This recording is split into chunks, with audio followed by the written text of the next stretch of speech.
యేసుక్రీస్తుని ఎవ్వరు బలవంతం చేయలేదు. నువ్వు రావాలి లోకానికి, చనిపోవాలి, నువ్వు చనిపోయి తిరిగి లేవాలని చెప్పి ఎవ్వరు బలవంతం చేయలేదు. వాక్యం నేను మనం చూస్తాం కానీ చాలాసార్లు చెప్పాను. ఆయన అన్నాడు, నా అంతట నేనే నా ప్రాణాన్ని నేను పెట్టుచున్నాను, అది పెట్టుటకు అధికారం కలదు, దాన్ని తిరిగి తీసుకోవడానికి నాకు అధికారం కలదు. ఇంకొక మాట చెప్తాను వినండి. యేసుక్రీస్తు నిజమైన దేవుడు, సమాధిని జయించినటువంటి దేవుడు. ఆయన దగ్గరికి ఎవరైనా వచ్చి విశ్వసిస్తే వారికి పరలోక రాజ్యాన్ని బహుమానంగా ఇచ్చేటువంటి దేవుడని వాక్యంలో మనకు తెలుసు. ఈ మాట విని స్పందిస్తే ఆ వ్యక్తి దేవుడి యొక్క కుమారుడు కుమార్తెగా మార్చబడతాడు. యేసుక్రీస్తు ఎవరిని కూడా బలవంతం చేయట్లేదు ఆయన దగ్గరికి రమ్మని.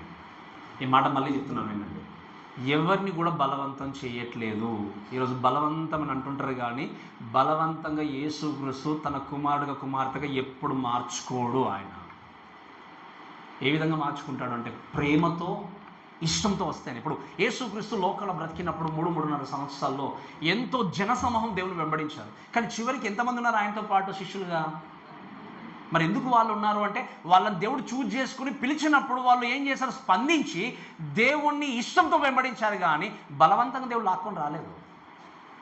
అంత జనసమూహం ఒకసారికి 5,000 మందికి ఆహారం పెట్టాడు, ఒకసారి 4,000 మందికి ఆహారం పెట్టాడు. మీకు ఆహారం పెట్టాను కాబట్టి నా దగ్గరికి రండి అని బలవంతంగా దేవుడు తీసుకుని రాలే. ఎవరైతే ఆయన యొక్క మార్గాన్ని గుర్తెరుగుతారో, ఆయన ప్రేమను తెలుసుకుంటారో, ఆయన యొక్క బోధనను తెలుసుకొని గ్రహిస్తారో వారు దేవుణ్ణి వెంబడిస్తూ వెళ్తారు. కానీ బలవంతంగా దేవుడు ఎవరిని కూడా తన దగ్గరికి పిలుచుకోలేదు. ఈరోజు you have a great invitation. ఏంటి అంటే వాక్యం మనం చూస్తాం, ప్రయాసపడి భారం మోసుకొనిచున్న సమస్త జనులారా నా యొద్దకు రండి, నేను మీకు ఏం చేస్తాను?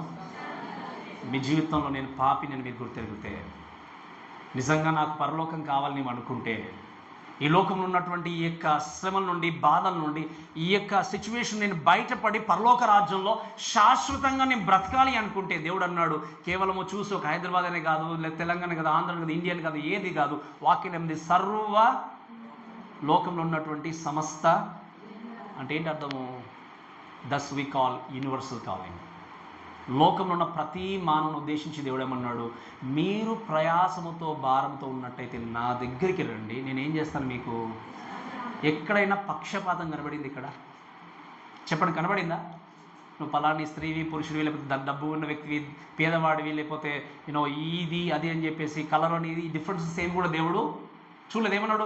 సర్వలోకంలో ఉన్నటువంటి సమస్త జనులారా మీ ప్రయాసం మీరు పోగొట్టుకోవాలంటే ఏం చేయండి? నా దగ్గరికి రండి, నేనేం చేస్తాను?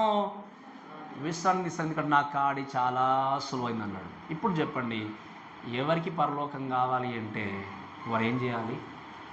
తిరిగి లేపబడినటువంటి క్రీస్తు దగ్గరికి రావాలి.